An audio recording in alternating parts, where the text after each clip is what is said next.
فاسألوا أهل الذكر إن كنتم لا تعلمون بالبينات والزبر وأنزلنا إليك الذكر لتبين للناس ما نزل إليهم ولعلهم يتفكرون.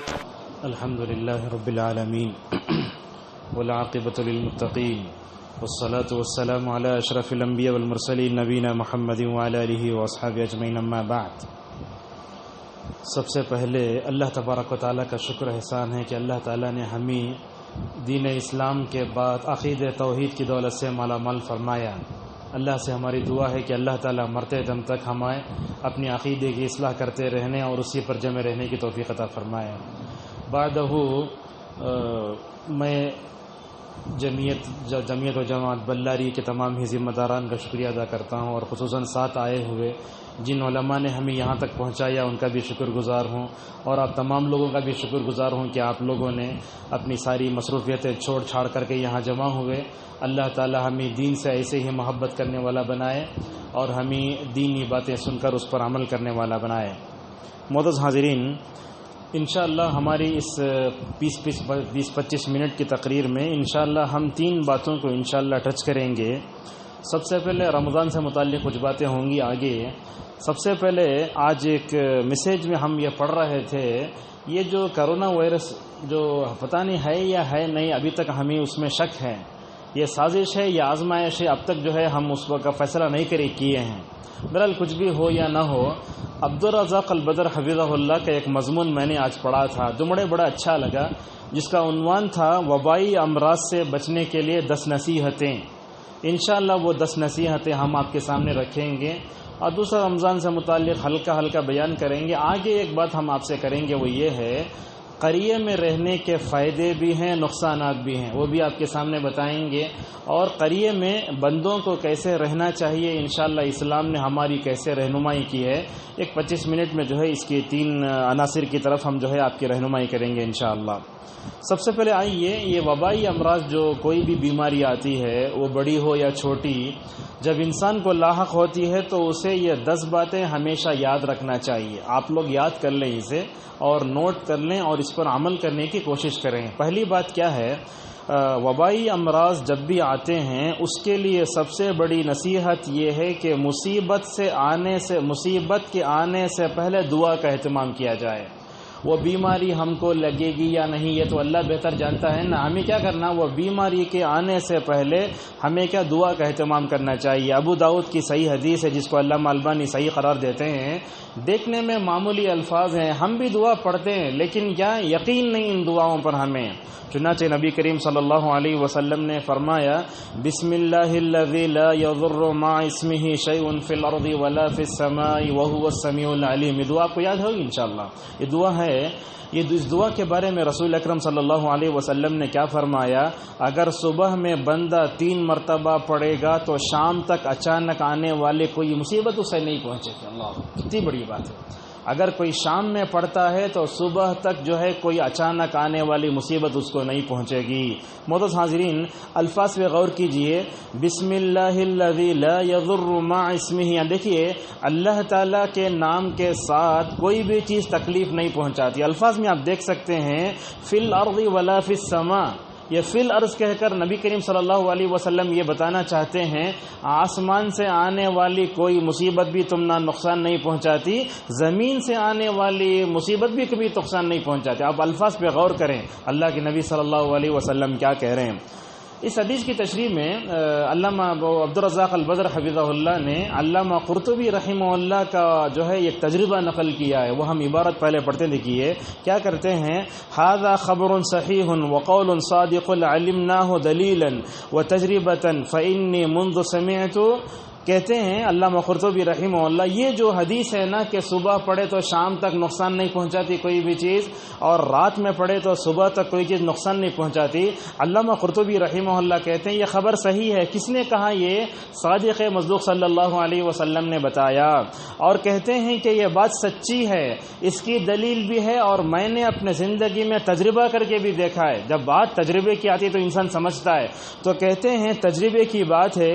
اور کہتے ہیں علامہ قرطبی قرطبی رحمہ اللہ، جب سے میں نے سنا ہے کبھی اس کو چھوڑا نہیں تھا. اللہ اکبر. ہمیشہ دعا کا اہتمام کرتے رہتے تھے. ایک دن کیا ہوا، دعا بھول گئے، رات میں بچھو ڈنک مارا. جس دن دعا نہیں پڑھے تھے رات میں بچھو ڈنک مارا تو معلوم ہوا کہ اس دعا کو نہیں پڑھے تھے، اس وجہ سے ایسے ہوا ہے. تو آپ کو کیا ہے، اس دعا کو اس کا اہتمام کرنا چاہیے. کون سی دعا؟ بسم اللہ الذی لا یضر مع اسمہ شیء فی الارض ولا فی السماء وہو السمیع العلیم. آپ یہ دعا پڑھیے اور اپنے بچوں کو پڑھنے چونکہ نہیں آتا نا، ماں باپ کیا کرنا، سونے سے پہلے یہ دعا پڑھ کے پھونکنا اس کے اوپر. اور یہ بچوں کو بیماری سے بچانے کے لیے ہم گھروں میں رکھتے نا، ساتھ میں روحانی علاج بھی کرنا. اسی لیے اللہ کے نبی صلی اللہ علیہ وسلم دیکھیے غور سے کیسے پریکٹیکل لائف میں حسن حسین کو یہاں بٹھا لیتے، کہاں ران پہ بٹھا لے کے بولتے، اے حسن حسین غور سے سنو، میں تم پر جو دعا پڑھنے والا ہوں نا، وہ دعا حضرت ابراہیم پڑھ کے اپنے بچوں کو دم کرتے تھے. اللہ اکبر. تو کیا یہ بچوں کی حفاظت کرنا، بچوں کی عقیدے کی حفاظت کرنا، یہ نبیوں کا اسوہ ہے. لہذا آپ کاڑھا پلاؤ، کچھ بھی کرو، گرم پانی دو ساتھ میں، جب تک یہ روحانی علاج نہیں کرتے اس وقت تک ہم اپنے بچوں کی حفاظت نہیں کر سکتے. انشاءاللہ کریں گے نا. یہ پہلا کام ہے، بہت آسان ہے پڑھنے کے لیے، شاید 15 سیکنڈ بھی نہیں لگتے 3 مرتبہ پڑھنے کے لیے، اتنی آسان دعا ہے. لیکن یقین کے ساتھ اگر آپ پڑھیں گے نا، انشاءاللہ رسول اکرم صلی اللہ علیہ وسلم کے زبان سے جو بھی چیز نکلتی تھی صحیح ثابت ہوگی. پہلی بات تو یہ. دوسری بات، ایک بات یہی بتانا چاہتے ہیں، یہ وبائی امراض سے بچنے کے لیے دوسری اہم بات یہ ہے، ہمیں حضرت یونس علیہ السلام کی دعا بھی پڑھنا چاہیے جو سورہ انبیاء میں آئی ہے، وَظَنُّونِ إِذْ ذَهَبَ مُغَاضِبًا. اور آگے آیت آئی ہے، فَنَادَى فِي الظُّلُمَاتِ أَن لَّا إِلَٰهَ إِلَّا أَنتَ سُبْحَانَكَ انی کنت من الظالمین. اللہ تبارک و تعالیٰ فرماتا ہے فاستجبنا لہ، آگے ونجیناہ من الغم وکذالک ننجی المؤمنین. اللہ تبارک و تعالیٰ سورہ انبیاء میں کئی نبیوں کا تذکرہ کرتا ہے، وہاں حضرت یونس علیہ السلام کا تذکرہ کیا اللہ تبارک و تعالیٰ. کون یونس؟ مچھلی والے یونس. ایسے ہی کیا اللہ تبارک و تعالیٰ نے، اپنے قوم پر غصہ ہوتے ہوئے اللہ کی اجازت کے بغیر جو ہے ہجرت کر گئے تھے. آپ جانتے ہیں نا، ہجرت کرنا ہو تو اللہ کی اجازت ہونا. غصہ کو اپنے قوم کو چھوڑ کے چلے گئے. کون؟ حضرت یونس علیہ السلام. اب جانتے ہیں، جا کے کشتی میں سوار ہوئے اور کشتی ہچکولے کھانے لگی، اندر چلے گئے. مچھلی نے اللہ کے حکم سے نگل لیا، لیکن مچھلی نے چبایا نہیں تھا. آپ دیکھ سکتے ہیں چبایا نہیں تھا مچھلی نے. وہاں جا کر تین تاریکیوں سے اللہ تبارک و تعالیٰ کو پکارا. اب دیکھیں ہم یہاں بیٹھے ہیں، اگر کرنٹ آف ہوا تو ہمیں اپنا ہاتھ نکالتے بھی نظر نہیں آتا. کیا حال ہوا ہوگا حضرت یونس علیہ السلام کا؟ ایک تو سمندر کی تاریکی، سمجھ رہے ہیں، دوسری رات کی تاریکی، اور تیسرا مچھلی کے پیٹ کی تاریکی. تین اندھیرے. لیکن تین اندھیرے میں سے بھی حضرت یونس علیہ السلام نے اللہ تعالیٰ سے نہیں کہا اے اللہ میں کہاں گیا ہوں، نکالو. نہیں، کیا کہا؟ لا الہ الا انت. توحید کیا ہے؟ تیرے علاوہ کوئی معبود برحق نہیں ہے، سبحانک تو پاک ہے، میں ظالموں میں سے ہوں. آپ جانتے ہیں یہ حضرت یونس علیہ السلام کی جو دعا ہے، علامہ ابن تیمیہ رحمۃ اللہ علیہ نے اس آیت کی تفسیر میں 75 صفحے لکھے ہیں. کتنے پیج؟ 75 پیج لکھے ہیں. اس میں کیا ہے؟ اس میں توحید ہے.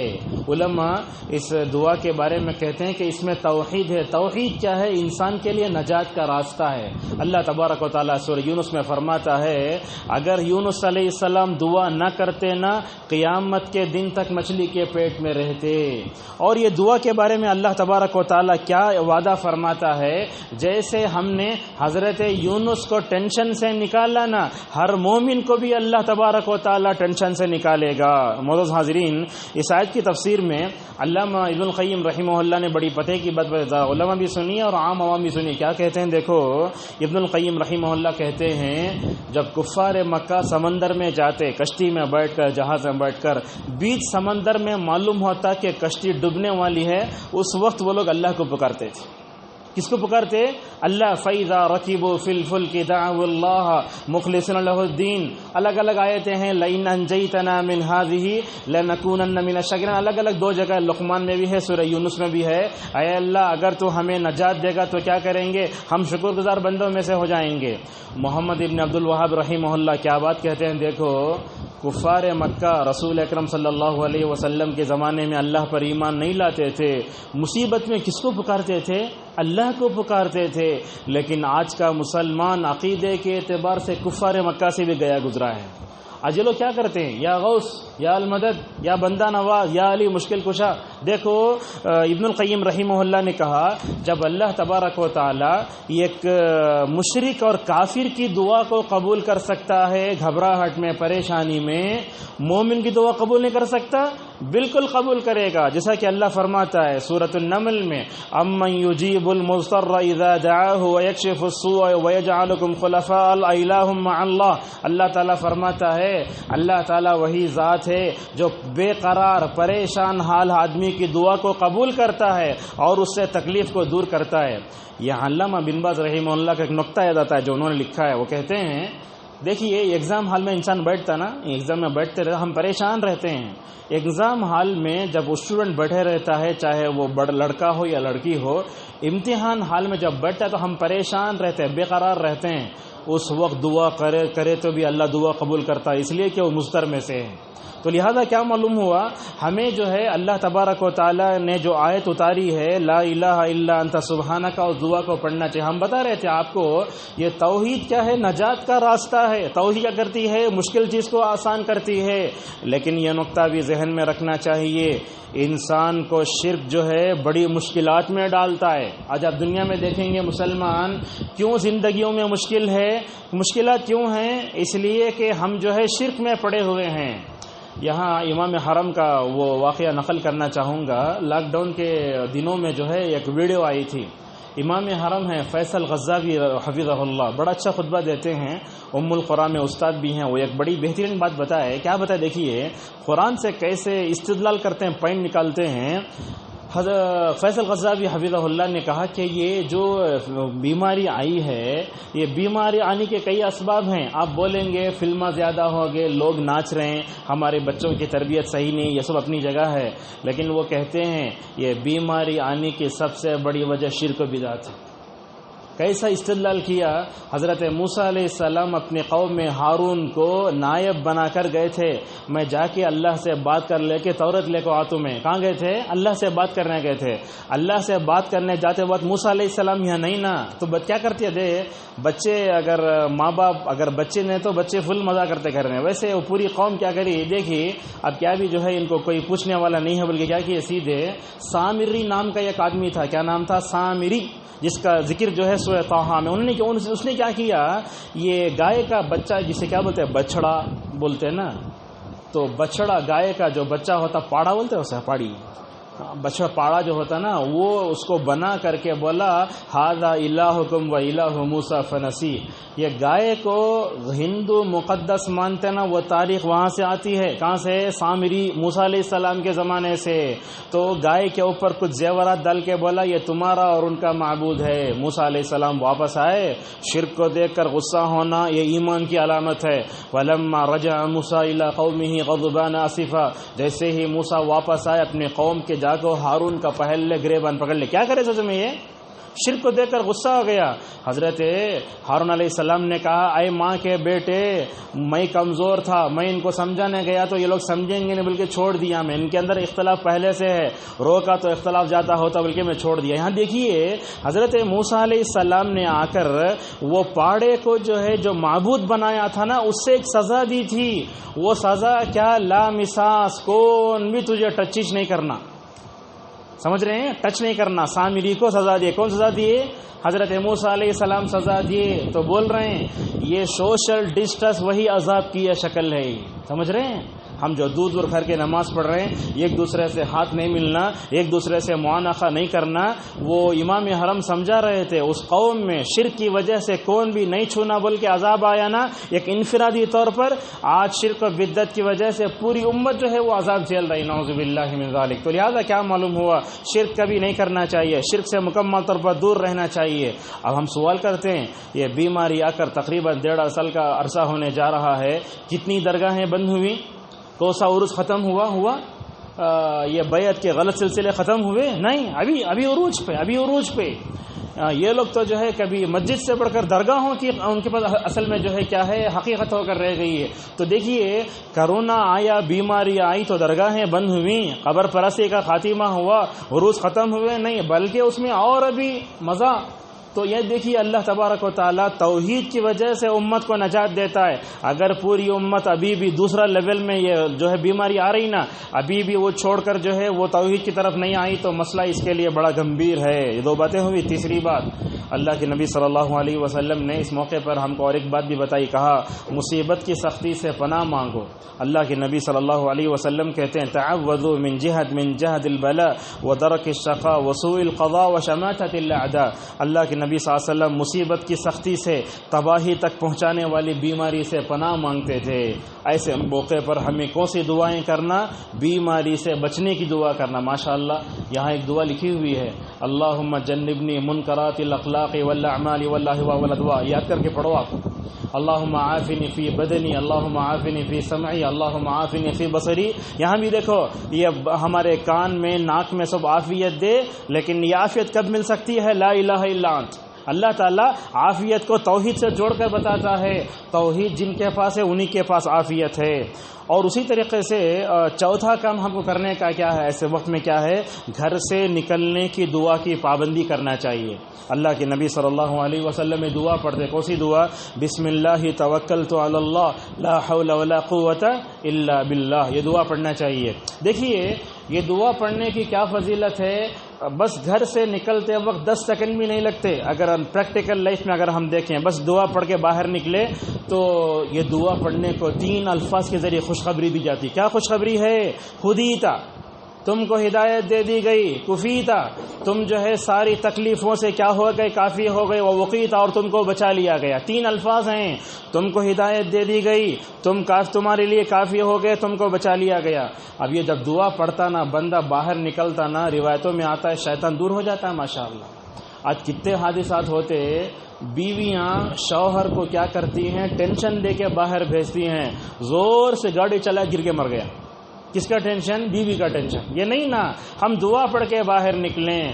ہم جو ہے کیا ہے موبائل ہاتھ میں لے لیے، بس ٹینشن لے کے باہر سے نکلے، ایسے غصے سے نکلتے نہیں. اللہ کے نبی صلی اللہ علیہ وسلم کی سنت ہے گھر سے باہر دعا پڑھ کے نکلو تو شیطان دو آپس میں کیا بات کرتے معلوم؟ ایک شیطان دوسرے شیطان سے بولتا ہے اے شیطان انہیں تو اللہ کا نام لے کو ہدایت بھی پا لیا. ایک شیطان دوسرے سے بولتا سو ہدایت بھی پا لیا، اللہ تعالیٰ اس کے لیے کافی ہو گیا اور بچ بھی گیا. اور ایک روایت ہے ابو داؤد میں خود ہے، اللہ کے نبی صلی اللہ علیہ وسلم کی بھی ام سلمہ رضی اللہ عنہ کہتی ہیں، دیکھو ما خرج النبی صلی اللہ علیہ وسلم من بیت قط الا رفع طرفه الى السماء. ام سلمہ ابھی اللہ کے نبی ان کے گھر میں تھے اس وقت. پورا بیوی جو بولتی شوہر کے بارے میں صحیح نہ رہے گی بات، جیسا عائشہ کی بات ہم مانتے ام سلمہ کی بات بھی ماننا. تو کیا کہتی ہیں ام سلمہ رضی اللہ عنہ، جب بھی رسول اللہ صلی اللہ علیہ وسلم میرے گھر سے نکلے، یہ سنت چھوٹ رہی ہمارے پاس، گھر سے نکلتے وقت آسمان کی طرف دیکھ کر نبی یہ دعا پڑھتے تھے. ہمیں دعا پڑھ لیتے خالی، لیکن آسمان کی طرف دیکھنے کی جو سنت ہے وہ ہم سے چھوٹ رہی. دیکھو کتنا علماء باریک نظام جو کیا دعا ہے، اللہم انی اعوذ بک ان اذل او اذل او ازل او ازل او اظلم او اظلم او اجہل او یجہل علی. اللہ کے نبی صلی اللہ علیہ وسلم یہ دعا پڑھتے تھے. آپ یہ دعا پڑھ کے باہر نکلیں.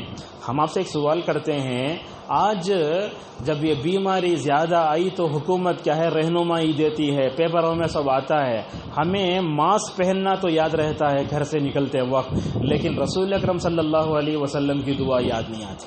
اس سے خود معلوم ہوتا ہے کہ نبی سے ہمیں کتنی محبت ہے. یاد رکھو نبی جو کر کے گئے نا، اگر دنیا اگر اس پر عمل کر لی نا انشاءاللہ کوئی بیماری نہیں آتی. اگر لکھ کر رہے گی تو آئے گی، لیکن احتیاطی تدابیر رسول اللہ نے بتائی نا.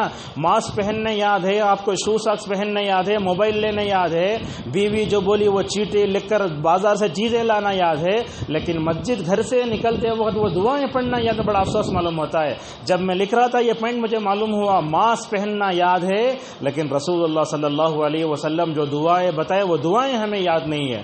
بڑی اچھی بات ہے، یہ دعائیں لکھ کر کے گھر کے دروازے پر لگا تو سب سے بہتر ہے. اندر کے حصے میں کیا ہوگا دیکھنے سے بچوں کو ہمیں اپنی عادت ہوتی ہے، اگر میرے بچے گھر کے باہر نکل رہے ہیں دعا بھول گئے تو پھر اندر پھر دعا پڑھ لگ باہر جانا.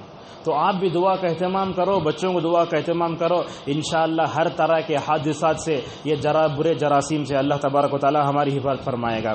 اس طریقے سے 4 باتیں بتا دیے۔ 5ویں بات، یہ وبائی امراض سے بچنے کے لیے ہمیں اور ایک کام کرنا چاہیے، صبح و شام اللہ تبارک و تعالی سے عافیت کی دعا کرنا چاہیے۔ اللہ کے نبی صلی اللہ علیہ وسلم یہ دعا صبح شام پڑھتے تھے، اللہم انی اسألک العافیۃ فی الدنیا والآخرہ، اللہم انی اسألک العفو والعافیۃ فی دینی و دنیای و اہلی و مالی، اللہم استر عار و امن رواتی۔ یہ اذکار جو صبح شام کے نا اس میں ہے دعائیں عافیت عافیت عافیت۔ اللہ کے نبی صلی اللہ علیہ وسلم تو بولتے بندے کو ایمان و یقین کے بعد دنیا میں اگر کوئی چیز ملی ہے تو وہ عافیت ہے۔ اللہ کے نبی یہ بھی فرماتے حدیث میں، دشمنوں سے لڑنے کی آرزو مت کرو، اللہ تعالیٰ سے عافیت مانگو۔ آج ہمارے مسلمان ہیں دیکھتے رہتے کافروں کو کم مریں گے، بلکہ نہیں، اللہ تعالیٰ سے عافیت مانگو، دشمنوں سے لڑنے کی تمنا نہیں کرنا، جنگ نہیں ہونا۔ اور آپ جانتے رسول اکرم صلی اللہ علیہ وسلم کی زندگی میں 25 سے زائد جنگ لڑی، ماحول کبھی اللہ کے نبی نے پیدا نہیں فرمایا۔ غور سے سن لینا آپ، یہ کتنی جنگیں ہوئی، پورا ماحول پیدا کرنے والے کون؟ کفار، یہود، نصارہ۔ اور اللہ کے نبی کی تاریخ غزوات میں 25 سے زائد جنگیں لڑیں، لیکن سب سے کم افراد اس میں مارے گئے۔ ماشاءاللہ، یہ پہلی جنگ آزادی میں کتنے لوگ مارے گئے، دوسری جنگ آزادی میں کتنے لوگ مارے گئے، لاکھوں کروڑوں لوگ مارے جاتے۔ اب یہ کرونا وائرس کی رپورٹ آئی تو بولتے 90,000 کیس ہیں بولتے ایک دن میں۔ اللہ کے نبی کی غزوات میں 1000 افراد کچھ مارے گئے بس۔ تو یہ اللہ کے نبی صلی اللہ علیہ وسلم دعا پڑھتے تھے۔ دیکھو یہ صحت اور عافیت، یہ دونوں الفاظ مل کر استعمال ہوتا ہے۔ عافیت کا مطلب سلامتی، اللہ تعالیٰ سے سلامتی حفاظت کی دعائیں کرنا کتنی اہمیت ہے۔ دیکھو اللہ کے نبی صلی اللہ علیہ وسلم 2 سجدوں کے درمیان دعا کرتے تھے، اللہم اغفر لی وارحمنی واہدنی وعافنی، عافنی، 2 سجدوں کے درمیان میں۔ فیصل غزاوی کا خطبہ ہے، علماء سے ہم کہیں گے جا کر دیکھیے آپ، پورا خطبہ عافیت کے بارے میں، کہ عبداللہ بن عواد الجوہنی کا ہے، دوسرا فیصل غزاوی کا ہے، تقریباً 3 ہفتے پہلے دیے، بڑا بہترین خطبہ عافیت کے بارے میں، زبردست خطبہ، اسی میں ہم یہ کیے۔ اور اسی وقت دیکھو سو کر اٹھتے ہیں، اللہ سے دعا کرتے ہیں، الحمدللہ الذی رد علی روحی وعافانی فی جسدی واذن لی بذکری۔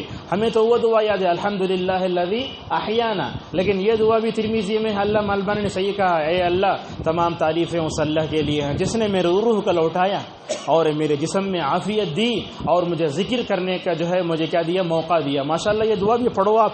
اور اسی طریقے سے دیکھو اللہ کے نبی صلی اللہ علیہ وسلم عافیت کے لیے کہاں دعائیں مانگتے تھے، اور ایک دعا ہے دعائے قنوت جو آپ صلی اللہ علیہ وسلم نے حضرت حسن کو سکھایا تھا، اللہم اہدنی فی من ہدیت، اس کے بعد وعافنی فی من عافیت، عافنی اس میں۔ اور اسی طریقے سے میت کے لیے دعا کر رہے ہیں، اس وقت بھی کہہ رہے ہیں اللہم اغفر لہ وارحمہ وعافہ واعف عنہ، ایسے اس میں دعا آتی ہے مکمل طور پر۔ میت کے لیے بھی ہم دعا کرتے ہیں۔ تو دیکھو عافیت کا مطلب یہ نہیں کہ آدمی صحیح سالہ ہے، نہیں، عافیت کا مطلب کہ ہر چیز میں سلامتی، ہماری عقل میں سلامتی، ہمارے جسم میں سلامتی، ہمارے دین میں سلامتی۔ ہمارے دین میں عافیت کا کیا مطلب ہے؟ غلط باتوں سے اپنے آپ کو بچانا، باطل افکار و نظریات سے اپنے آپ کو بچانا، یہ دین کی عافیت ہے۔ لہذا آپ جو ہے یہ دعا پڑھیں، اپنے بچوں پر جو ہے دعا کو دم کریں۔ اور اسی طریقے سے اس موقع پر کرنے کا اور ایک کام ہے، عبدالرزاق البدر حفظہ اللہ کہتے ہیں کہ دعا بھی پڑھنا چاہیے۔ رسول اکرم صلی اللہ علیہ وسلم دعا پڑھے، اللہم انا نسألک من الخیر کلہ عاجلہ وآجلہ ما علمنا منہ وما لم نعلم ونعوذ بک من الشر کلہ عاجلہ وآجلہ ما علمنا منہ وما لم نعلم۔ اے اللہ میں تیرے سے بھلائی مانگتا ہوں، وہ بھلائی جلدی تو بھی آن دے، لیٹ تو بھی آن دے۔ اے اللہ میں برائی مانگتا ہوں، اب بھی مجھے کرونا وائرس نہیں آنا، انشاءاللہ مرتے دم تک بھی نہیں آنا۔ یہ دعا کا ترجمہ ہے جو اللہ کے نبی صلی اللہ علیہ وسلم کر رہے ہیں۔ 7واں کام اس وقت کے کرنے کا، جہاں وبا پھیلی ہے وہاں نہیں جانا۔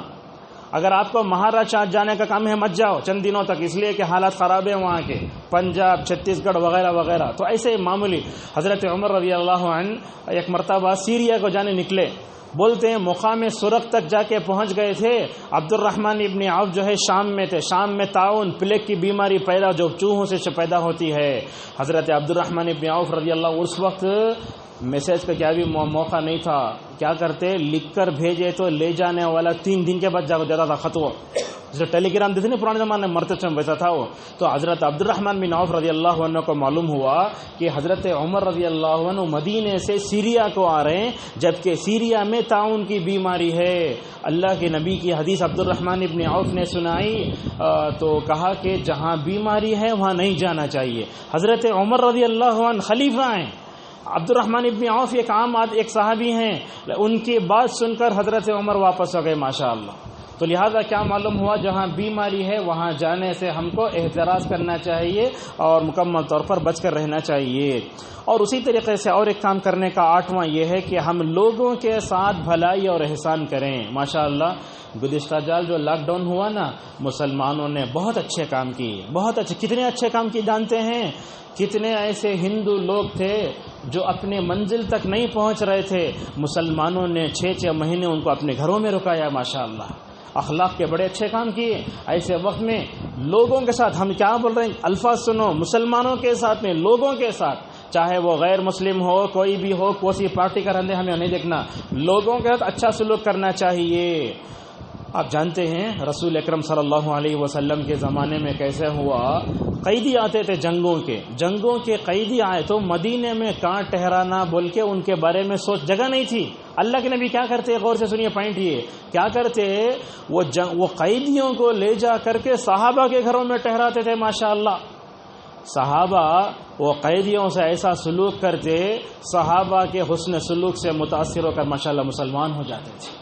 ویسی تاریخ دہرائی مسلمانوں نے الحمدللہ. اور انشاءاللہ امید ہے امت میں خیر باقی ہے. کوئی بھی پریشان حال ہے آپ اس کی مدد کرو. کیوں؟ اس لیے کہ اللہ کے نبی صلی اللہ علیہ وسلم نے فرمایا صنائع المعروف تقی مصارع السوء، کہا بری چیز اچھی چیز کیا کرتی ہے، برے انجام سے انسان کو بچاتی ہے. پتہ نہیں کون سی نیکی آپ کریں گے، اللہ تعالیٰ آپ کو کیا کرے گا، برے حادثات سے بچا لے گا. ماشاءاللہ اگر آپ لوگوں کے ساتھ حسن سلوک کر رہے ہیں، اچھے سے پیش آ رہے ہیں، اگر آپ اونچے عہدے پر ہیں، کونسلر ہیں، MLA ہیں، اگر آپ لوگوں سے اچھا سلوک کر رہے ہیں، اللہ تعالیٰ آپ کو بری موت سے بچائے گا. ایسی بہت سی چیزیں ہیں، ایسی بہت سی مثالیں. میرے پاس وقت نہیں ہے. ایک عورت کو کینسر کی بیماری آ گئی تھی، ہر جگہ سے وہ کیا ہو گئی تھی، مایوس ہو گئی تھی، کیا کرنا بول کے. آپ جانتے ہیں یہ صدقہ جیسے بری موت ٹالتا ہے نا، لوگوں میں حسن سلوک کرنے سے بھی بری موت کو ٹالتا ہے. تو ایک عالم دین نے ان سے کہا کہ کیا کرو، تمہیں مکے کو چلے جاؤ، سیدھے مکے کو جا کے توبہ استغفار کرو اور استغفار کر کو زمزم پیو. وہ کہتی ہے عورت 4 مہینے جا کے مکے میں رہے، حج بھی کرے، عمرہ بھی کرے، وہاں رہے، زمزم پیتے رہے، نیت کر کے ماشاءاللہ واپس آ کے کینسر کا ٹیسٹ کرائے تو ڈاکٹر خود پریشان، وہ بیماری جسم سے غائب ہے. تو اس سے کیا معلوم ہوتا ہے کہ یہ لوگوں کے ساتھ حسن سلوک کرنے سے، بھلائی کرنے سے، احسان کرنے سے اللہ تبارک و تعالیٰ کیا کرتا ہے، بری موت سے انسان کو بچاتا ہے. معزز حاضرین، رسول اکرم صلی اللہ علیہ وسلم کی حدیث کو پڑھنے سے معلوم ہوتا ہے مومن کی ضرورت کو پوری کرے تو بہت زیادہ فضیلت ہے. ایک عام آدمی کی مدد کرے تو بھی بہت زیادہ اللہ تبارک و تعالیٰ کی طرف سے جو ہے اس کے لیے رحمت ہے. کیسے؟ اللہ کے نبی کی 2 حدیثیں، یہ حدیث انشاءاللہ سن لیں گے نا، مومن کے کام آنے کے بارے میں کوئی مومن نہیں سوچے گا، فوراً آگے بڑھ جائے گا. آپ صلی اللہ علیہ وسلم نے کیا فرمایا؟ صحیح حدیث ہیں، 2 علامہ البانی صحیح میں لائے ہیں. آپ نے فرمایا جو بندہ اپنے مومن بھائی کی مدد کرتا ہے اللہ تبارک و تعالیٰ اس کے پیروں کو پل صراط پر جما دے گا انشاءاللہ. بہت بڑی بات ہے. پل صراط پر سے آسانی سے گزرنا چاہتے ہیں کیا؟ کچھ کام کرنا، ذرا دل ذہن میں رکھ لو آپ. یہ ایک تو ایمان ہے، شرک کفر بدعت خرافات میں آتا خالی ایسا ہونا اوپر نیچے. دوسرا ہے امانت داری، اگر قدم مضبوط ہونا ہو تو پل صراط پر. تیسرا ہے رشتہ داری، ایمان، رشتہ داری اور امانت داری. اور ساتھ میں یہ چیز بھی مومن کے کام آئے، اللہ تعالیٰ ثبت اللہ قدمہ علی الصراط، اللہ تعالیٰ اس کے پیروں کو مضبوط سے جما دے گا. اور دوسرے مومن کی مدد کرنے کی فضیلت حضرت عبداللہ ابن عباس نے جو بیان کی وہ بھی سن لیجئے. اللہ کے نبی صلی اللہ علیہ وسلم کہتے ہیں کہ جو بندہ اپنے مومن بھائی کی مدد کرتا ہے نا، وہ مسجد نبوی صلی اللہ علیہ وسلم میں 1 مہینہ اعتکاف کرنے سے بھی زیادہ افضل ہے. کتنے؟ ایک مہینہ مسجد نبوی میں ایک نماز پڑھے تو 1000 نمازوں کا ثواب. اس مسجد میں اعتکاف کر تو کتنا ثواب ملے گا آپ خود سوچو. مسجد نبوی میں ایک مہینہ اعتکاف کرنے سے زیادہ افضل ہے مومن کی مدد کرنا. اور آپ کو معلوم ہے بنی اسرائیل سے تعلق رکھنے والا ایک زانی کتے کو پانی پلایا تو اللہ تعالیٰ معاف کر دیا. آپ بھلا بتاؤ کیا مومن کو پانی پلانے سے وہ چیز نہیں ملے گی؟ سوچنے کی بات ہے. علامہ ابن رجب حنبلی رحمہ اللہ نے لکھا ہے ایک زانی کتے کو پانی پلا کے اللہ اس کے گناہ معاف کر دیا. اگر آپ ایک مومن کو پانی پلائے تو اللہ تبارک و تعالیٰ کیا آپ کے لیے جو ہے راستہ نہیں کھولے گا؟ بالکل کھولے گا. اور اسی طریقے سے کرنے کا نواں کام یہ ہے کہ ہم قیام اللیل کا اہتمام کریں. جیسے اس سے پہلے کہ فاضل مخرج حفظہ اللہ نے بتایا کہ رمضان تربیت کا مہینہ ہوتا ہے، اس میں تہجد پڑھنا چاہیے. ترمذی کی ایک صحیح حدیث ہے، حدیث نمبر ہے 3549. علامہ البانی رحمہ اللہ نے حدیث کو صحیح قرار دیا ہے. اللہ کے نبی صلی اللہ علیہ وسلم فرماتے ہیں، اللہ کے نبی تہجد کے فائدے گناتے، فائدے گنا کر آخری میں کہتے ہیں، کیا کہتے ہیں کہ یہ تہجد پڑھنے سے انسان کا بدن بیماریوں سے محفوظ رہتا ہے. ماشاءاللہ بہت بڑی بات ہے. آپ قیام اللیل کو عبادت سمجھ کے پڑھو. معلوم ہو رہا ہے عبادت سمجھ کے پڑھے تو آپ کا جسم ہر طرح کی بیماریوں سے خود بخود محفوظ رہ جائے گا ماشاءاللہ. لیکن یہ فائدہ ملتا بلکہ عبادت نہیں کرنا. سمجھ رہے ہیں آپ؟ جیسے روزہ رکھنے سے جگر ہمارا اچھا ہوتا، معدہ اچھا ہوتا، وہ ایک الگ وہ. لیکن روزے کو ہم یہ فائدہ ملتا بلکہ نہیں رکھنا. روزے کو عبادت سمجھ کے کرے تو یہ چیز خود بخود مل جاتی ہے. معزز حاضرین دیکھیے یہ جو قیام اللیل تہجد تراویح پڑھے تو بیماری دور ہوتی نا، وہ بیماری کو علماء دو طریقے سے سمجھاتے ہیں. ایک تو ہمارا بدن جو ہے سستی سے دور ہو جاتا ہے. کیسے؟ صبح سویرے اٹھ کے تہجد پڑھو، ماشاءاللہ چہرے پہ نور ہوتا نہیں رہتا تہجد پڑھ لے تو. تہجد پڑھ کے اس کے بعد فجر کی سنت پڑھو. دنیا کے سب سے بڑا مالدار آپ ہی کون بھی نہیں. اس کے بعد نماز فجر پڑھو. کیسا رہتا نور معلوم؟ حسن بصری رحمہ اللہ سے پوچھا گیا تہجد پڑھنے والوں کے چہروں پر کئی کو رونق حتیث ہو. پوچھے کن سے پوچھے؟ حسن بصری رحمہ اللہ سے پوچھے. کیا جواب دیتے معلوم ہے؟ وہ اصل میں رحمان کے ساتھ تنہائی میں ملاقات کرتے ہیں اللہ تعالیٰ سے، تو لہٰذا ان کے چہروں پر اللہ تعالیٰ رونق ڈالتا ہے، نور ڈالتا ہے. تو لہٰذا یہ تو تہجد پڑھنے کا فائدہ، یہ فضائل ہیں. یہ سستی دور ہو جاتی ہے. دوسری کیا ہے؟ ہمارا جسم بیماریوں سے محفوظ رہے گا. آپ پوچھیں گے تہجد پڑھے تو جسم میں بیماری کیسے محفوظ رہتی؟ دیکھو آج کل کے ڈاکٹر کیسے اچھے انداز سے سمجھاتے علماء. آپ دیکھو نماز فجر چھوڑ کے سو جاؤ، کیا ہوتا؟ نماز فجر چھوڑ کے سو کیا ہوتا؟ شیطان آ کے کان میں پیشاب کرتا. یہ بات تو صحیح ہے، لیکن اس سے بڑھ کر یہ بھی علماء نے بتایا ہے آپ کا پیشاب جم کو ہے کڈنی میں ادھر ادھر، آپ زیادہ دیر سوتے رہے تو وہ پیشاب اندر پائخانہ اندر رہ کر آپ کی کڈنی فیل ہو رہی ہے. یہ ابن القیم رحمہ اللہ فجر کی نماز چھوڑ کر یا فجر کے بعد کنٹینیو سونے کا نقصان ذکر کیے ہیں. سمجھ میں آ رہا آپ کو فجر کو گئے تو کیا ہوتا؟ پیشاب ہو جاتا. آپ کی کڈنی محفوظ ہے، لیکن وہ پیشاب نہیں نکلا لمبا تقریباً 4 بجے اٹھنا، 8 بجے اٹھے تو پیشاب کہاں ہے؟ اندر ہی ہے. اس وجہ سے آپ کی کڈنی بھی متاثر ہو رہی ہے، آپ کا وہ پیخانہ بھی اندر ہے، جگر بھی معدہ پورا غلط ہو جاتا. دیکھیے کیسا ہے.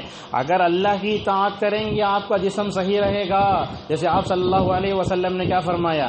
چاش کی نماز پڑھے تو 360 ہمارے جوڑوں کی طرف سے صدقہ و خیرات کرنے کا. اور اللہ کے نبی بولتے اے اللہ تعالیٰ فرماتا ہے اے بندے دن کے شروع میں چاش کی نماز پڑھ، میں انشاءاللہ شام تک تیرے لیے کافی ہو جاؤں گا. اللہ کتنی بڑی.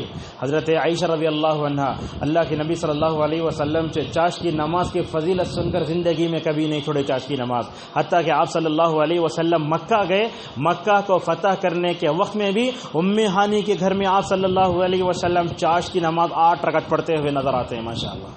تو لہذا آپ کیا کرو؟ یہ تہجد کا اہتمام کرو. اسی لیے آپ دیکھیں گے تہجد یہ صرف رسول اللہ نہیں پڑھتے تھے، بلکہ اللہ کے نبی سے پہلے حضرت داؤد علیہ السلام بھی ایک دن روزہ ایک دن افطار کرتے تھے، اور جو ہے کیا کرتے تھے؟ نماز ہی پڑھتے تھے. اسی لیے اللہ کے نبی نے کیا فرمایا؟ بہترین نماز اور روزہ حضرت داؤد علیہ السلام کا ہے. معزز حاضرین یہ تہجد بڑی اہم چیز ہے، اور خصوصاً علماء اور دعوت کا کام کرنے والوں کے لیے بڑی اہم چیز ہے. آپ لوگ کیا کرو؟ تہجد یا قیام اللیل یہ تراویح سب ایک ہی نامہ پورے ہے، الگ الگ نہیں ہے. کم سے کم جو ہے 8 رکعت یا اس سے بڑھ کے بھی انشاءاللہ آپ پڑھ سکتے، اس میں کوئی حرج نہیں ہے۔ اور اسی طریقے سے آخری چیز، یہ وبائی امراض جب آتے نا، اس سے اپنے آپ کو بچانے کے لیے کیا کرنا بہت اہم ہے۔ رات میں کھانے پینے کے برتن کو ڈھانک کر سونا، مونچھ کے سونا۔ موٹے الفاظ میں بولے تو اللہ کے نبی صلی اللہ علیہ وسلم کہتے ہیں جیسے ہی مغرب ہوئی دروازے بند کرو۔ ہمارے بچے مغرب ہوتے باہر کھیلتے رہتے، ماں باپ کیا ابھی کیئرج کرتے نہیں۔ یاد رکھو مغرب جب ہوتی نا، اس وقت شیطانوں کے گھومنے کا وقت ہوتا ہے۔ جب شیطان بچے پہ آئے گا تو علاج کے لیے اٹھا لگ بھاگتے ہیں۔ اس سے پہلے اللہ کے نبی ہمارے لیے حفاظت کا جو ذریعہ بتائیں، اس پر عمل کرو نا۔ جیسے ہی مغرب ہوتی دروازے کھڑکیاں بند کرا لو، شیطان باہر سے کھڑ کے بولتا کرتے یہ پورا بند ہو گیا ہے، تمہیں اندر نہیں جا سکتے کون بھی۔ اللہ کے نبی بولے بس شیطان پورے باہر، اس کے بعد آپ کھول دے سکتے تھوڑی دیر کے لیے۔ جیسے اذان ہوتی ہے اس وقت شیطان گھومتے رہتے۔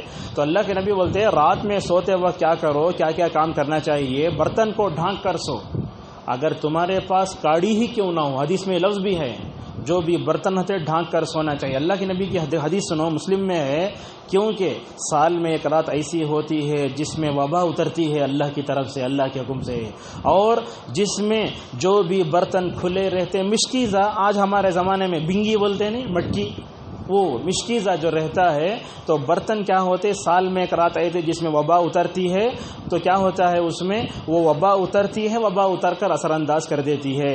اس حدیث کی روشنی میں ہمیں آپ کو بتانا چاہتے ہیں، خصوصاً آپ لوگ اپنے گھر کے خواتین کو جا کر انشاءاللہ بولو یہاں سے اٹھنے کے بعد کیا کیا کرنا۔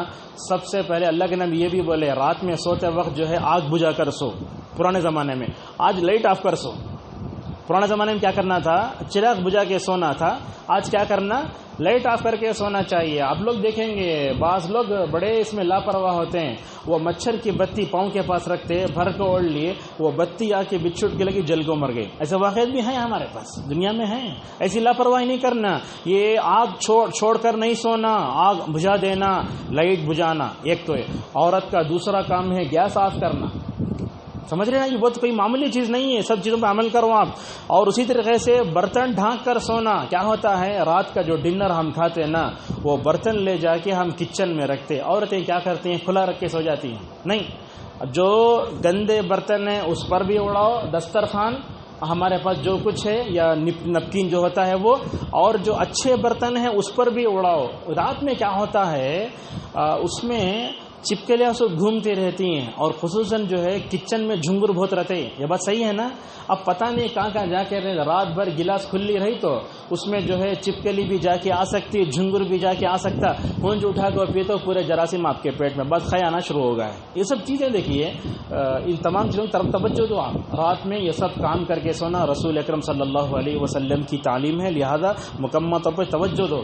یہ رات میں برتنوں کو ڈھانپنا، آگ جو ہے آگ کو چھوڑ کے نہیں سونا، ابن القیم رحمہ اللہ کیا بولتے ہیں، دیکھو یہ ایسی چیز ہے جس کو ڈاکٹر نہیں جانتے، اللہ کے نبی صلی اللہ علیہ وسلم جانتے ہیں۔ کون تو بھی ڈاکٹر آپ تک یہ بات بتایا آپ کو نہیں بتایا، کون بتا رہے ہیں؟ جناب محمد رسول اللہ صلی اللہ علیہ وسلم بتا رہے، لہذا اس پر مکمل طور پر عمل کرو۔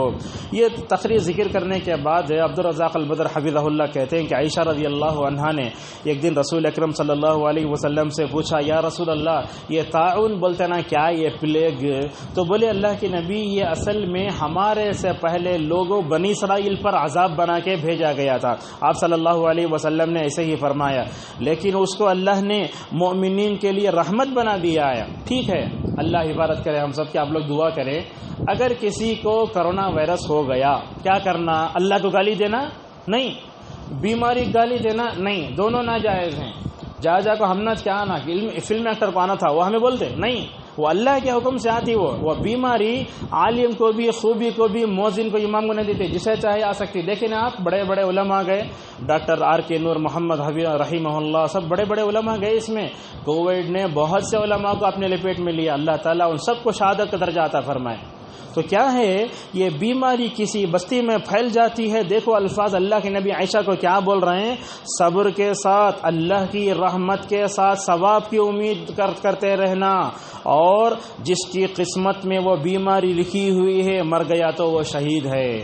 ایک بہت بڑے عالم دین ہیں عرب کے، سعد بن ناصر الشسری، یہ جو ہے حکومت کے بہت قریب عالموں میں سے ہیں اور بہت بڑے عالم دین ہیں۔ ان سے پوچھا گیا کہ کیا کرونا وائرس میں اگر کوئی مرا تو کیا شہید کا درجہ پائے گا؟ کیا وہ عالم دین بولتے ہیں ہاں ماشاءاللہ. تو لہذا کیا معلوم ہوا، جو بھی سے مرے گا لیکن گناہ نہیں کرنا، گالی نہیں دینا، صبر کے ساتھ رہنا، ہو سکتا ہے اللہ تبارک و تعالی شہادت کے درجے سے سرفراز فرمائے.